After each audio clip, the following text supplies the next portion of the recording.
we do a lot of blended learning for training companies. That's really how we started out. We've evolved into more things, but we're also a mixed company. Everybody has different backgrounds in our team, and I'm really proud of that.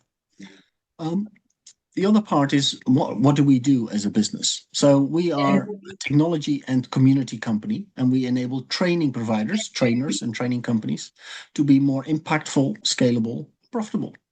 And we do that through a number of things, through technology, such as a company called a New Spring platform, Emissio SIP tool to measure impact, our marketplace, Eco Journey, which is about sustainability. We also have the community, the business of training community, and actually you're here because you're part of that. So webinars, we have an accelerator program. You'll learn more about that, and our conference, which is in October. We have a number of services to implement all these things, and of course a framework that will give the structure for that. Our principles, we really believe that training is a people business and that technology is there to support that with scale, consistency, other things, learning science. And that it's really important because most training providers are not technologists. So making it work for everybody is a really key element in that. And last but not least, what is our impact? How do we measure impact? Well, since we started in 2018, we enabled through the training providers over 1.5 million learners. So we do work at scale. And our customers have added tens of millions of pounds to their own revenue. And several have actually also won awards for that. So different ways of measuring impact. All right, let's stop. Let's stop there before I go into a very long monologue. Let's talk about how we can help training providers grow. Mariam, would you like to share a bit more about an accelerator program that we've set up for that? Of course, guys, let me just share the presentation. Can everyone see my screen?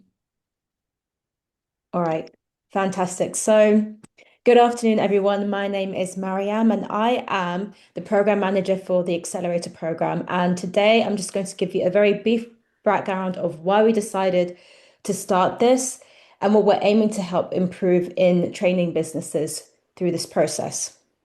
So, first of all, the Business of Training Accelerator is a 6-month program which will allow training businesses to have a community where they can learn how to scale their product and to digitize it. For instance, if they do in-person trainings, they can turn it into online courses. And also knowing how to measure the ROI or the return of investment for their program from the very beginning. So, I briefly went about that. And just to end, on October 15th, which is the end of the program, you will have whoever the participants are in the accelerator have the opportunity to go to the Business of Training conference, where they will get to network with over 100 directors of training businesses, and understand how they operate, especially if they want to scale to exit. So, the basis of the accelerator is really about some of the observations that Jan has made from the start of Emissio in 2018, which is many training providers let us know that they don't really know what good training looks like. And most recently, there's been a huge focus on wanting to scale so much, but not really understanding what the next step is or having clarity on what they want their business to look like for 2026. So it's really important for us to combine our background in learning and development and help people, the training directors, understand how they can scale their business using the knowledge of learning science. Like we found in a recent paper that only 60% of trainers actually have that formal education in learning science. Most just are essentially subject matter experts in what they do. So this accelerator program is a chance to just enlighten training providers on how they can use that learning science as an edge to make their programs perform very well for their clients. So this is a brief outline of the framework that we go through, and there are 4 stages of plan, build, grow, and scale. So in the beginning, when we plan with the training providers, we have a kickoff session. We understand the types of sales and marketing, skills that they need to develop and know where the gap in those skills are. During the build, we have different products like Jan had mentioned with Emissio SIP, a new spring which is there to help digitize your training so that you can build new courses in real time. This is an opportunity for us to help, training providers do the work and they can do some pre-work as well. And during the workshops, we will check to see if it is of quality. Then you have Grow, where training providers will collaborate with other partners like the training marketplace to understand how they can advertise their services to more potential clients. And finally, we have Scale, where we see how clients can get even more clientele and understand how to combine all of the lessons that they've had with partners from the beginning to create a future plan once they are offboarded from the program. But our idea is just to make sure that you can still have contact with the partners even after the accelerator in case you need any assistance in future planning. Now, we know that training providers usually do their delivery in the middle of the week, so we make sure that our schedule is very easy for people to attend. With just 2 hours of workshops a week, usually on Mondays and Fridays, we are going to create the pillars of having communities and coaching on Mondays with surprise inspiration guests of people who have already scaled and sold their training businesses. And on Friday, we're going to have the technology and the sales and marketing lessons with, a new spring and some other partners that you'll meet today. So remember, just 2 hours a week, Mondays and Fridays. And this is just a sample of what the schedule will look like. So this is just the plan and build. You have community sessions on Monday and the onboarding of a new spring for the first couple of months. And then we have sales and marketing kickoffs with the onboarding with the training marketplace. So outcomes, what can you achieve in 6 months? So you will create through a new spring some high margin assets that you can use to scale your training and gain back your time that you're using to deliver to actually work on your business instead of in it. You're going to attract higher quality leads and learn how to upsell your programs within a few months because there are features within the new spring which allow you to do so. And also, most importantly, provide you with that community that you can use to understand the training industry better, know what the current trends are, and be inspired and be led by those who have been through your footsteps. And this is the only training provider accelerator that exists to help them specifically improve and grow their business within those 6 months. And we are very focused on maintaining your brand identity whilst you go through this program as well. This is not designed to completely change you or to tell you exactly what you need to get rid of if it's core to your brand identity and your personality. This is more of a process to uplift what is already working and essentially give you that guidance and support for you to know how to continue it in the next coming years. So these are a quick review of our partners, a new spring that I've mentioned, Emissio SIP, Eco Journey, which we'll speak about in another format, which is there to just make sure that you are aligning with the compliance of other companies so you can get tenders. And yes, I want to thank you very much for listening. That is just a quick background of the Training Accelerator. And now I'm going to hand over back to Jan to speak about our partners. Well, thank you, Marianne. Thanks for that introduction to the Accelerator program, which we're quite proud of launching. And yes, the program only works, of course, through partnership with leading businesses in this industry to make sure that they get the best there is to offer. And I'd like to introduce a few of those partners today and welcome. Let me start with Rob Woods. Rob, you are from the training marketplace. Can you tell us a bit more? Introduce yourself. Yeah, absolutely. So, hi everyone. So, I'm currently the Chief Technology Officer for the Training Marketplace, one of the three founders. But in terms of my background before that, I was a bit of a geek. So, I did major in computer science and released my own software when I was 14. Obviously, didn't do that well because, well, I'm sitting here talking to you. But I actually qualified as an accountant. I trained and I got into training because I saw them training and I thought, wow, that's amazing.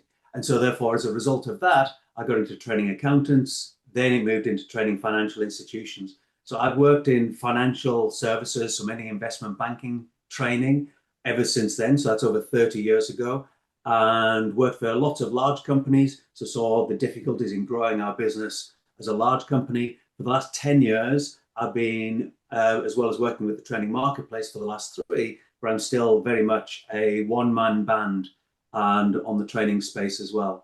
So very much looking at this, where we look at the training marketplace, of knowing the difficulties we have in balancing doing the thing that generates the money, actually being in the classroom or delivering online, and at the same time trying to build and maintain the business. Thank you, Rob. Thanks for that introduction. And I'd like to next to ask Lucy Turner from Echo 360. Please introduce yourself. Yes, of course. Hi and welcome everyone. So I am Lucy Turner. I'm an account manager here at Echo 360. What we do, we provide businesses, training providers, higher education, schools, so almost everyone with transformational learning platforms. So we have what we call an ecosystem, which is ultimately a suite of solutions that can either be, modular or all interoperable, that enable transformative learning experiences, really. So one of our solutions that's very widely used by training providers is a technology called Go React. And at its core, I guess Go React combines video and feedback. So trainers or assessors can review video submissions. They can give precise timestamp feedback on a real performance. So that might be, a nurse practicing a clinical procedure. It could be an engineer demonstrating professional skill, or a teacher delivering a lesson. So all types of different skill sets and actions. And, we work with the likes of the Skills and Education Group, who are using our services and products for vocational and workforce assessments. We work with Dynamic Training, who are a specialist training provider in the healthcare sector. So we're helping all of these organizations see sort of learning impact benefits, as well as, cost savings, reduced travel costs, and just having better outcomes and general, ROI in general, really. So that's us in a nutshell. Thank you, Lucy. And so that's a bit more on the technology side, Echo Yes. 360, Training Marketplace as well. But we also have some guests that represent the non-technology side, if you like, today. And I'd like to start with Kevin Watson. Please Hi introduce everyone. yourself. Hi everyone. So to give you a little bit of background, potted history, if I may, 20 odd years in retail. For those that know London, I was head of operations for Selfridges for 3 years in 2000, 2003. Also had a customer relations. Complaints stopped with me, they didn't go anywhere else. And head of change for a short while. I created internal change consultancy based on a Harley Davidson model. But I kind of got to a point where I didn't want to work with anyone anymore, for anyone anymore as a organization. So jumped ship and recreated myself as a coach and facilitator. I've been coaching and facilitating for the last 23 years. Uh, Sometimes in more personal transformation work. I've worked in the areas of addictions and bereavement, but also and mostly in the last 15 years with leadership and teams in organizations, as well as business owners and solopreneurs. I'm not a content expert in the jobs that you do, although clearly I have experience of learning and development from the work that I do. The coaching is more about exploring One, I would suggest how you are progressing on the learning journey that you've embarked upon and how you're practically implementing that and the benefits you're finding from that. So reflection for sure, but also maybe exploring some of the barriers that we all have for success that are often reside in ourselves. What are the doubts that you have? What are the beliefs that you hold that may hold you back that we may be able to help you transform and unlock? Thank you, Kevin. Thanks for the introduction. And last but not least, I'd love to introduce Philip. Phil, what's from and you have the most. I'm sorry, guys, but everybody's been introducing themselves, but I like Phil's company name best. Phil. It's Phil Martin at Don't Be an Ostrich. It's very simple.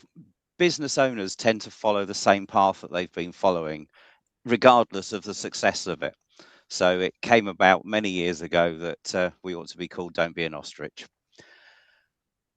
We're not a technical company, so you'll be glad to know that everything that we talk about will always be very specific. We're going to start off obviously by taking a step backwards and understanding exactly where you are and what's happening, etc. And then using that information to go forward and make sure that you start achieving your goals. Funny enough, people have a bad habit of turning around and saying, oh, we just want business wherever it comes from. That's a poor approach. You're not going to get to your goals. Pick verticals, pick areas that you're passionate about, interested in, and all of a sudden we can help that really work for you. So we look forward to taking you on that journey. Thank you, Philip. Phil, can I ask you one question? How did you get to the company name? If you go back to our inception, nearly all of our business came from the four banks. And it was when they were about to pull out on a client, we would get a phone call from a regional manager saying, XY business is in trouble. Can you go and talk to them? And we would go along. We didn't care about the industry. Funny enough, we were interested in the people. And we would then report back to the bank how much more money they needed for us to get them out of trouble. And we had just over 70% success rate in the time that we worked. Unfortunately, it's about 12 years ago now, that stopped. The banks aren't allowed to use that referral process. And it's gone from being our full business to so infrequent that you wouldn't bother to count them now. So that's how we came about. Thank you. Now I'd like to open this up to the audience. So there might be questions that people have because there is quite a lot of experience in this room among the special guests, but also, of course, throughout with the audience itself. And you might have a question from one of the special guests about their experience either in their sector. What a beautiful breadth of experience we have today, from retail to banking to other sectors. I heard healthcare earlier. So what questions might you have that are relating to either the technology or the expertise they represent or the sector they represent? Is there anybody who would like to ask a question on that? Otherwise, I will open it up, of course. So, for example, I would love to know from Kevin, you come out of the retail sector, and the retail sector on its own, of course, is a challenging sector at times. And with your background in coaching as well, are there particular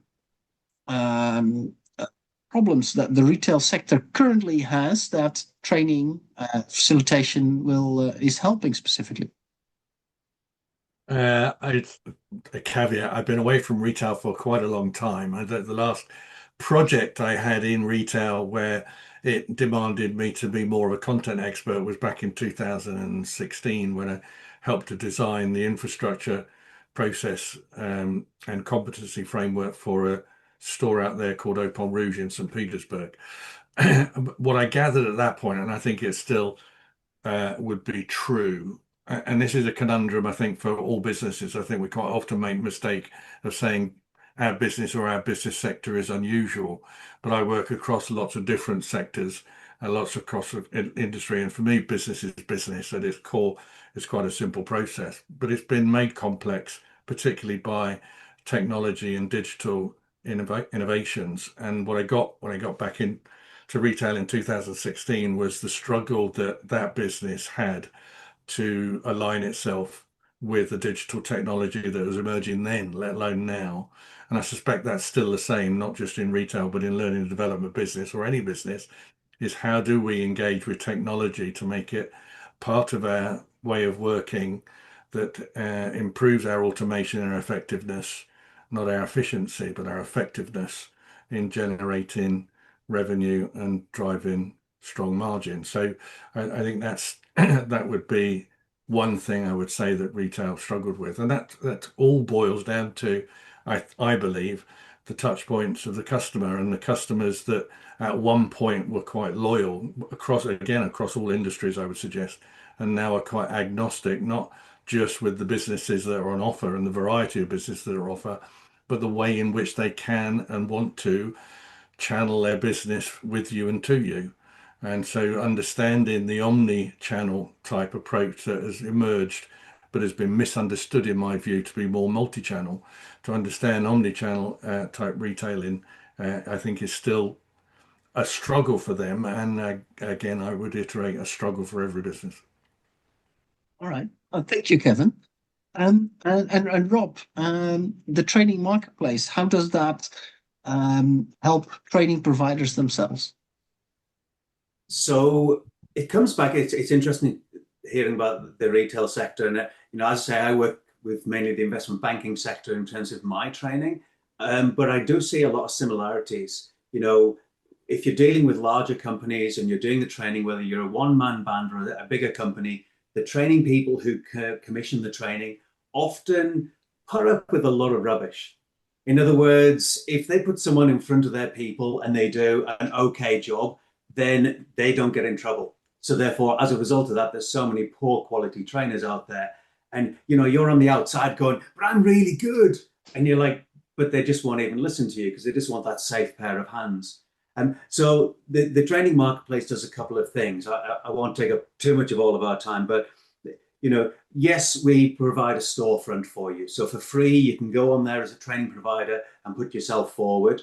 But rather than just people coming and doing like a Google search and coming on through SEO or just coming and having a little wander around, we have 25,000 unique visitors. I just checked this morning. So just this month, we've had 25,000 training buyers come on. And the important thing is, linking into the technology theme of today, they don't just search for, I want Excel training for analyst level people. They come on and they can do that, but they can do an emotional search, right? There's so much nonsense about AI this, AI that, I've got an AI lamp, whatever. But, a lot of people, they want training to solve a behavioral problem rather than to tick a box for Excel training or learn about equities. And so therefore, we've also got a large language model internally within the platform. So someone can come on and say, my team hate each other.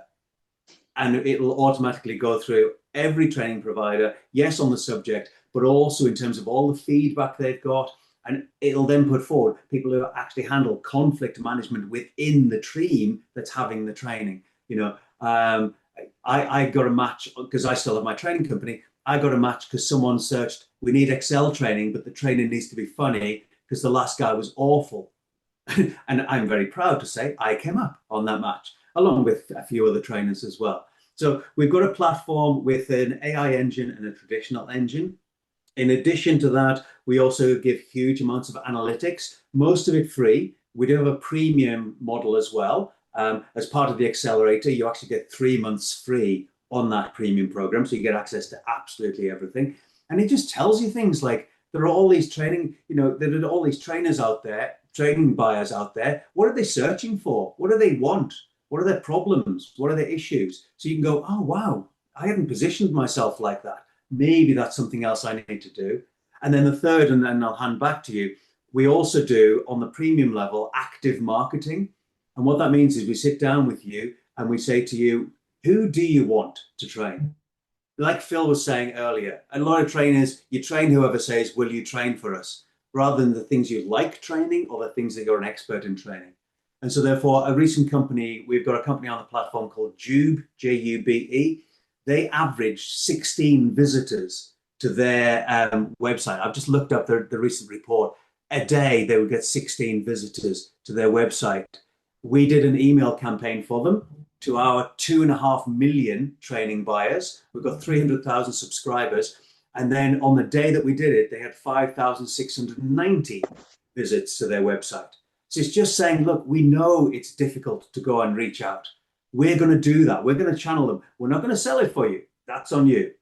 But we're going to get them in front of you, and then you do your job. You know, and again, it links in beautifully to some of the other people that I know are in this room with us today.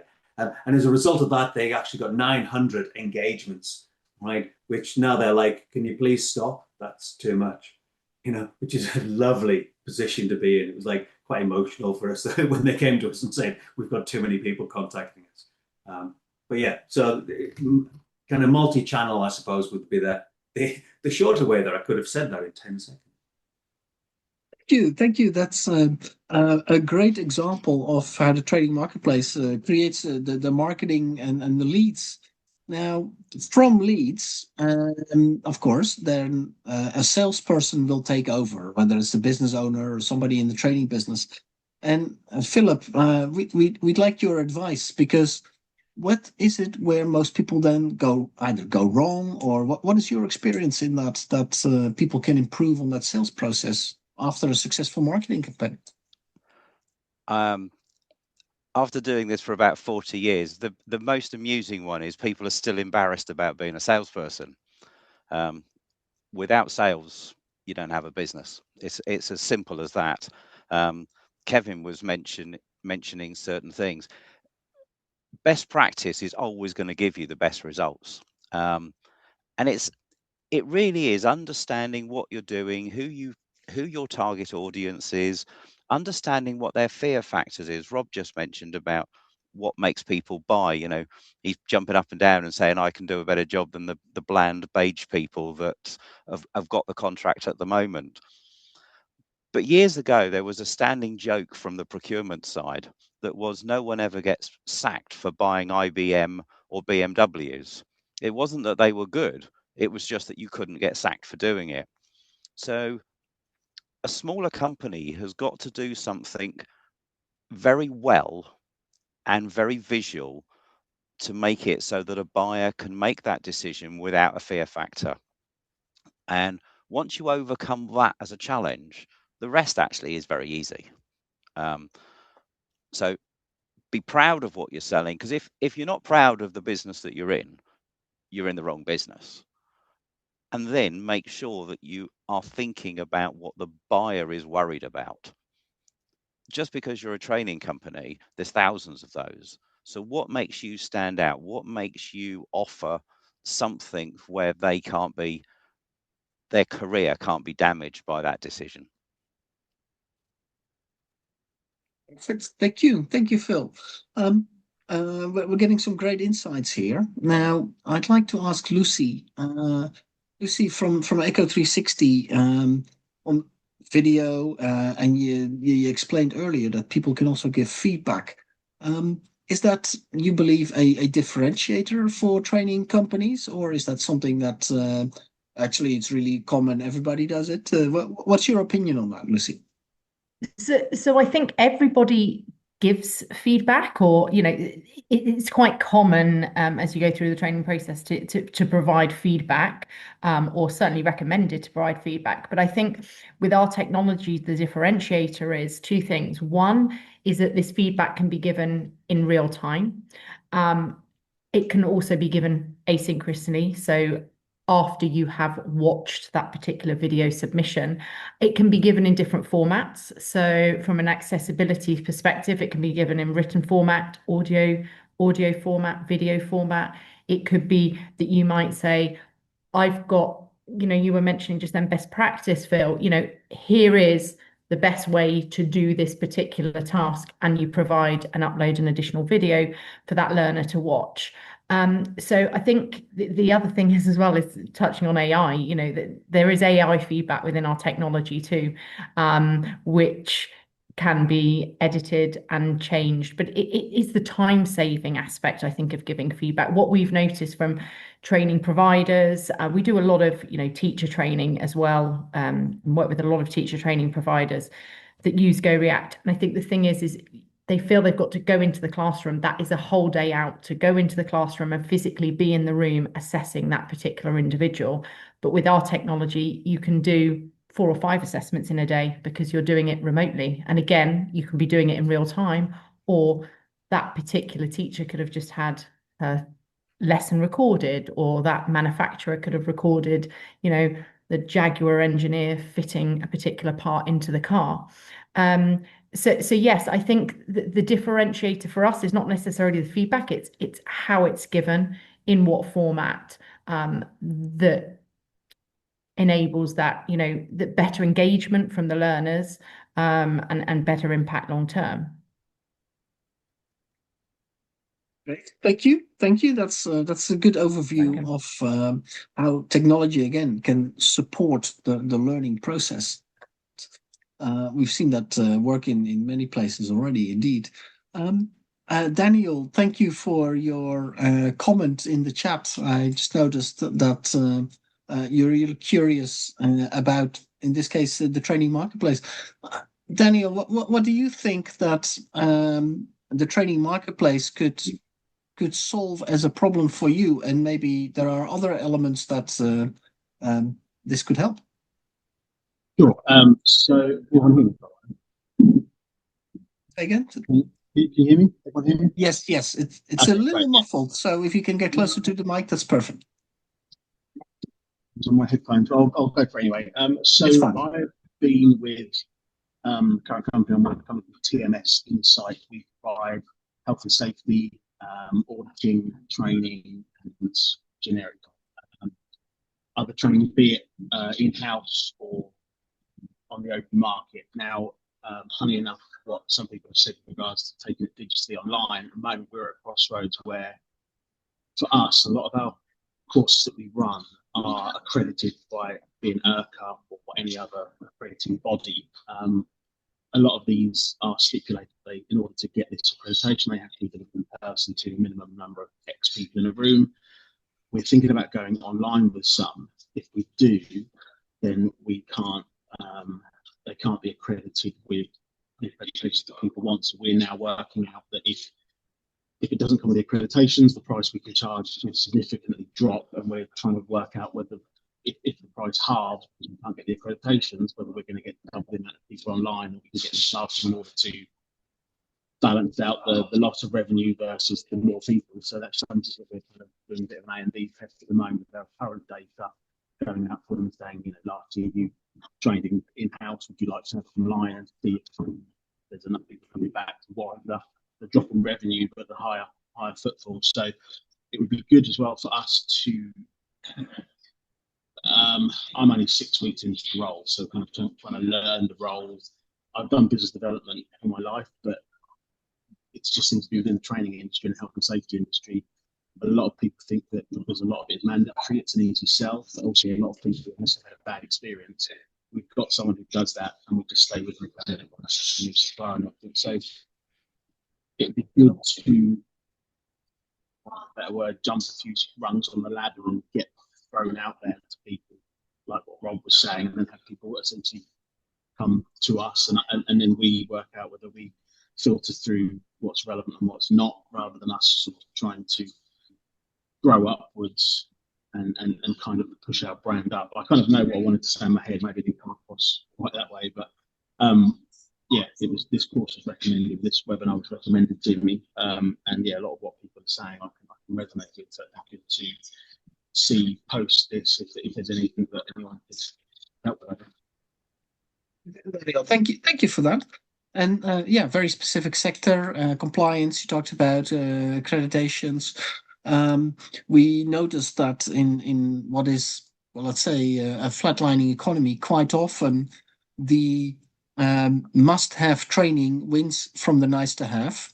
But the must-have training is really in two buckets. Quite often, it's either compliance training, which is mandated from outside. So I have to adhere to the law. And of course, there is must-have training that keeps the operation going, and that is really a key element. In both cases, quite often, well, price competition increases, certainly in compliance training for law, but also if you talk about what keeps the operation going, that kind of must-have training um, really relies more on return on investment data and that measuring of impact, the what I would call the highest chance of success against the lowest risk of failure, that wins the game. So all these elements from the technology, making sure that the sales process is smooth, the marketing process, it all becomes part of winning the game. Thank you, Daniel, for inputting. I'm going to ask our panel today one last question, each of them.